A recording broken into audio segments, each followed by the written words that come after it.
ማለዳ የመጣ ስታነቃኝ እንደምን አደራችሁ ክቡራትና ክቡራን የምፅዓቱ አዋጅ ነጋሪ አገልግሎት አድማጮቻችን፣ ሰላም ለእናንተ ይሁን። የማለዳ ቁርሳችንን አሁን ጀምረናል። አዘጋጅ እና አቅራቢ ፓስተር አለማየሁ ነሞ። መልካም ጊዜ ሆነላችሁ። ከሕይወት ምንጭ ውሃ ስታረካኝ ሰላም ጤና ይስጥልን። እንደምን አደራችሁ። ይህ በምፅዓቱ አዋጅ ነጋሪ አገልግሎት እየተዘጋጀ የሚቀርብ የማለዳ ቁርስ ፕሮግራማችን ነው። ወደ ዛሬው የማለዳ ቁርስ ፕሮግራም ከማለፋችን በፊት ይህንን ማለዳ በቸርነቱ የሰጠንን ቸር እግዚአብሔር አምላካችንና አባታችንን አብረን አመስግነን ወደ ዛሬው የማለዳ ቁርስ እናልፋለን። የዘላለም አምላክ በዘላለም ዙፋን ያለ የተፈራይና የተከበርክ አምላካችንና አባታችን በምሕረትህና በቸርነትህ በጸጋህና በኃይልህ የደገፍከን አቅም ጉልበት ይሆንከን እግዚአብሔር ሆይ በልጅህ በኢየሱስ ክርስቶስ ስም እናመሰግንሃለን። ይህንን ማለዳ ስለሰጠን ደግሞም በዕድሜ ላይ ዕድሜን ስለጨመርክልን ጸጋንም ስላበዛህልን መልካምነትህንና በጎነትህን ለእኛ ስለገለጥክ እናከብረሃለን። ኖ በዚህ ማለዳ ደግሞ ምሕረትህና ቸርነትህ በምድራችን እንዲሆን ደግሞ እንጠይቅሃለን። እግዚአብሔር ሆይ ምድራችንን እንድታስብ እንጸልያለን። መጽሐፍ ለመሪዎች ጸልዩ እንደሚል መሪዎቻችንን እንድታስብ፣ ማስተዋል እንድትሰጣቸው፣ ጥበብ እንድትሰጣቸው፣ ዓይኖቻቸው የተከፈተ እንዲሆን እግዚአብሔር ሆይ የርኅራኄ መንፈስ በውስጣቸው እንድታደርግ በክርስቶስ ኢየሱስ ስም እጠይቅሃለሁ። እግዚአብሔር የዘላለም አምላክ አንተ ምድራችንን እንድትፈውስ፣ ምድራችን የደም ምድር እንዳትሆን የሰላም ምድር እንድትሆን፣ የወንጌል ምድር እንድትሆን ያንተ ኃይል፣ ያንተ ጸጋ፣ ያንተ ምሕረት፣ ያንተ ቸርነት በኢየሱስ ክርስቶስ ስም በምድሪቱ እንዲያልፍ እጠይቅሃለሁ። ቃልህ እንደሚናገር በመጨረሻው ዘመን ኢትዮጵያ እጆቿን ወደ እግዚአብሔር ታነሳለች ተብሎ እንደተጻፈ ሕዝብህ እጆቹን ወደ አንተ እንዲያነሳ የወንጌል ብርሃን ከሰሜን እስከ ደቡብ ከምስራቅ እስከ ምዕራብ እንዲያበራ ትውልድ እንዲያመልጥ ከትውልድ ዓይኖች ላይ ጨለማ እንዲገፈፍ በኢየሱስ ክርስቶስ ስም እንጠይቅሃለን። እግዚአብሔር የዘላለም አምላክ አየሩ የተፈወሰ እንዲሆን፣ አፈሩ የተፈወሰ እንዲሆን በክርስቶስ ኢየሱስ ስም እጆችህን በምድራችን ላይ እንድትዘረጋ፣ ፊትህን ወደ ምድራችን እንድትመልስ፣ ቤተ ክርስቲያን ከተኛችበት እንድትነሳ፣ እንድትረዳን ጌታ ሆይ እንድታግዘን፣ አቅም እንድትሆነን፣ ጉልበት እንድትሆነን እንጠይቃለን። አሁንስ ተስፋዬ ማን ነው? እግዚአብሔር አይደለምን? የእኛም የምድራችንም የልጆቻችንም ተስፋ አንተ ነህና እጆችህን በምድራችን እንድትዘረጋ እንጠይቅሃለን። ሁሉ ለስምህ ክብር ይሁን። ተመስገን። ይህን ማለዳ ስለሰጠን ደግሞ ቃልህን ባርክልን። ቃል መንፈስ በሕይወታችን እንዲሠራ እርዳን። ዓይኖቻችንን ክፈት። ሁሉን ለአንተ አሳልፈን እንሰጣለን። ቃልህ የተባረከ ይሁን በኢየሱስ ስም አሜን። እየተመለከትን ያለነው እንግዲህ አንደኛ ተሰሎንቄ ምዕራፍ 3 ነው እየተመለከትን ያለነው። በትናንትናው ዕለት ቁጥር 1 እና ቁጥር 2 ለመመልከት ሞክረን ነበረ።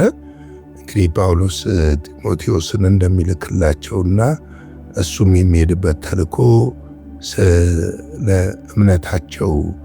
በእምነታቸው እንዲጸኑና እንዲመክራቸው በትምህርት ማለትም በጸሎትም በትምህርትም እንዲያገዛቸው እንዲያበረታቸው እንደሆነ ለማየት ሞክረናል። እንግዲህ ትልቁ ነገር በእምነታችን እንድንጸና ከሚያደርጉ ነገሮች ከዚህ በፊትም ተናግሬዋለሁ። 3 ነገሮችን ልናገር። አንደኛው የእግዚአብሔር ቃል ነው።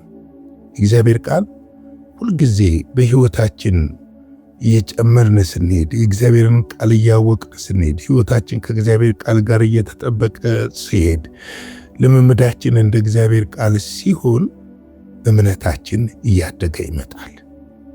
ያን ጊዜ እርግጠኛ ሆኜ የምነግራችሁ ፍርሃት ከሕይወታችን ውስጥ ይጠፋል በምንም ነገር ላይ።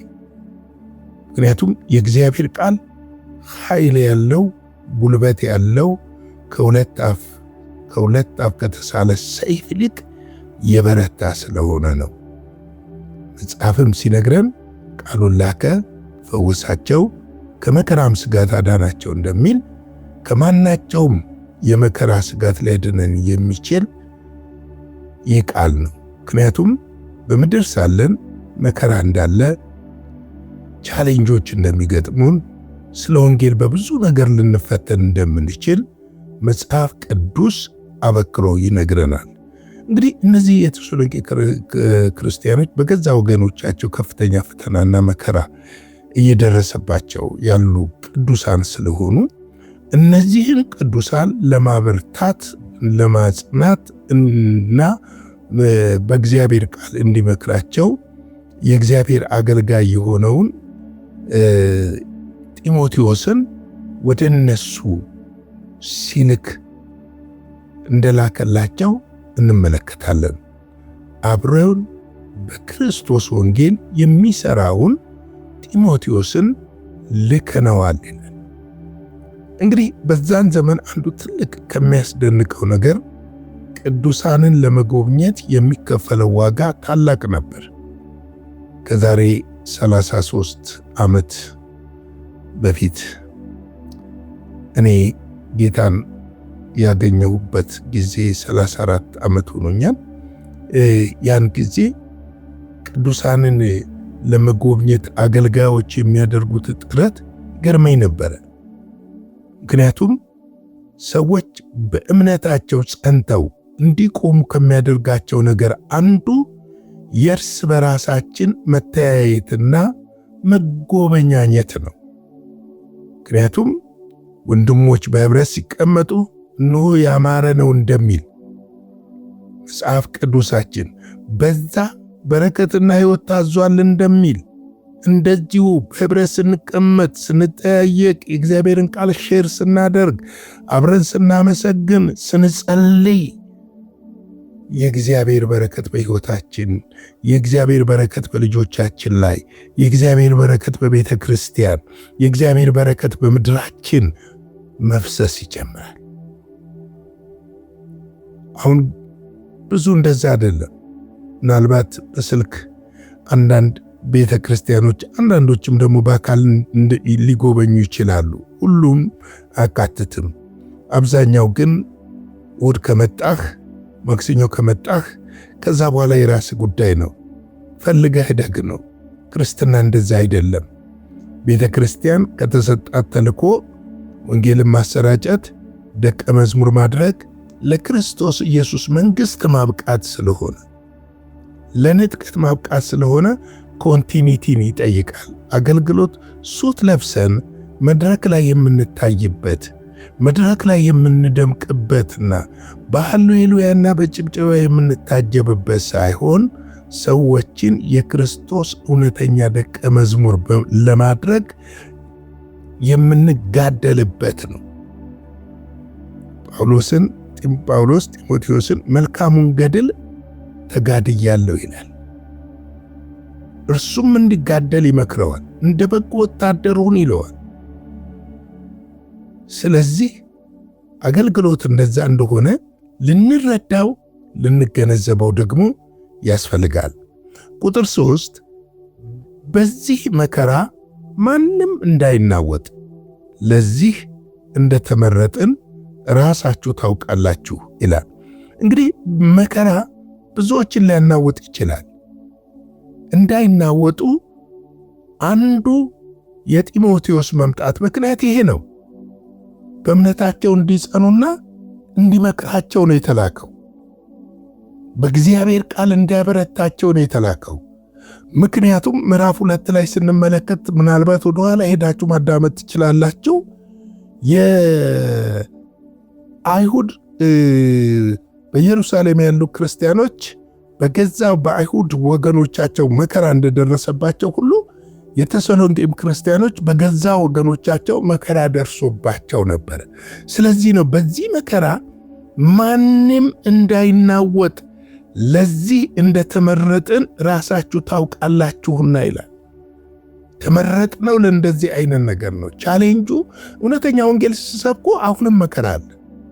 አንዳንድ ሰው አይመስለው ለእውነት ስትኖሩ ልክ ኢየሱስ ክርስቶስን ፈሪሳውያን ጳውሎስን ፈሪሳውያን እንዳሳደዷቸው ከቤታቸው እንኳን ከምኩራባቸው የገፈታተሩ እንዳስወጧቸው ጳውሎስን እየተከተሉት በአውሮፓ ሁሉ በኤዥያ ሁሉ እየተከተሉት ያሳድዱት እንደነበረ እንደዚሁ የእውነት ወንጌል ስትናገሩ አሁንም ስደት አለ። ስለዚህ ይሄ ይቀራል ብለን ማሰብ የለብንም። ምክንያቱም መጽሐፍ ቅዱሳችን በግልጽ ነው የሚነግረን። በግልጽ እኮ ነው የሚነግረን። ምንም እኮ የማያወላዳ ነገር ነው። ዮሐንስ 15:19 ላይ እንደዚህ ይላል፣ ከዓለምስ ብትሆኑ ዓለም የራሱ የሆነውን ይወድ ነበርና ይላል። እንግዲህ ከዓለም ስንሆን ዓለም የራሱ የሆነውን ምን ያደርገዋል? ይወድ ነበርና። ነገር ግን እኔ ከዓለም መረጥኳችሁ እንጂ ከዓለም ስላይደላችሁ፣ ስለዚህ ዓለም ይጠላችኋል። ከዓለም ጋር ኅብረት ከሌለን ዓለም ይጠላናል፣ ዓለም ያሳድደናል፣ ዓለም ይቃወመናል። ለምን? እውነተኛውን የክርስቶስ ኢየሱስን ወንጌል ስለምንሰብክና ይሄ ወንጌል ደግሞ ብዙዎችን ከጨለማ ወደ ብርሃን ስለሚያመጣ ጭምር ነው።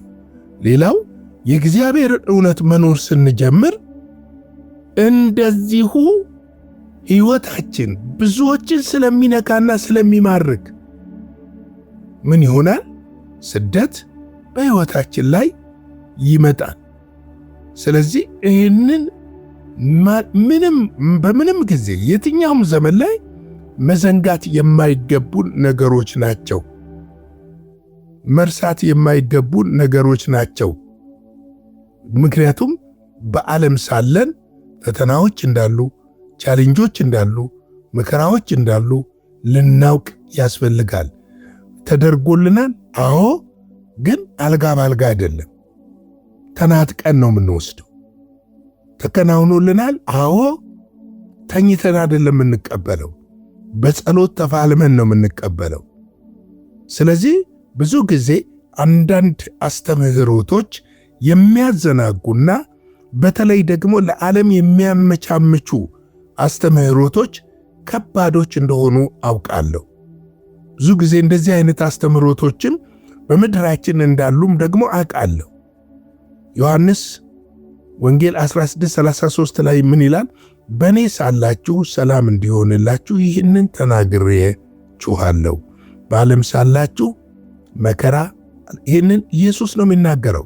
ልብ በሉ፣ በዓለም ሳላችሁ መከራ አለባችሁ፣ ነገር ግን አይዟችሁ እኔ ዓለምን አሸንፌዋለሁ። መከራውን የምናሸንፈው ከኢየሱስ ክርስቶስ ጋር በመጣበቅና ሕይወታችንን ለሱ አሳልፈን በመስጠት እርሱን የሚመስል ሕይወት መኖር ስንጀምር ያን ጊዜ መከራውን ማሸነፍ እንችላለን። ለዚህ ነው እነዚህ የተሰሎንቄ ክርስቲያኖች መከራ አለ፣ የሚያናውጥ መከራ ነው፣ ብርቱ ነው ሰልፉ። ስለዚህ ምን ይላችኋል? ለዚህ እንደተመረጥን ራሳችሁ ታውቃላችኋል። ተመርጠናል። ለዚህ ወንጌልን ስንሸከም የወንጌልን ዋጋ እንድንከፍል እንድንቀበል ተመርጠናል። ስለዚህ አትናወጡ። ለዛሬ እዚህ ላይ ላብቃ። የጌታ ሰላም ጸጋ፣ ምሕረት፣ ቸርነት ለሁላችን ይብዛ። ላይክ፣ ሼር፣ ሰብስክራይብ እያደረግን አገልግሎታችሁን ዳቅማችሁ ደስ እያላችሁ በልግስና በእምነት እንድትደግፉ በገንዘባችሁ በስክሪኑ ላይ ባለው አካውንት ቁጥር እንድትደግፉን በጌታ ፍቅር እጠይቃለሁ። አጭር ጸሎት ጸልየን ዛሬን የማለዳ ቁርስ እናበቃለን። የዘላለም አምላክ እግዚአብሔር ሆይ ስለሰጠን ስለዚህ ማለዳ ስለ ምሕረትህና ስለ ቸርነትህ ስለተደረገልን በጎነትና መልካምነት ሁሉ ክብር ምስጋና ከዘላለም እስከ ዘላለም ለታላቁ ስምህ ይሁን። ስለ ሁሉ ነገር እናመሰግናለን። ስለ ሁሉ ነገር እንባርካለን። አንተ ታላቅና ኃያል ብርቱ አምላክ ስለሆንክ ተባረክ፣ ከፍ በል። ኖ ደግሞ ይህንን ቀን ባርክልን፣ ከክፉ ጠብቀን፣ በደምህ ሸፍነን፣ በጌታችን በመድኃኒታችን በኢየሱስ ክርስቶስ ሕያው ስም አሜን።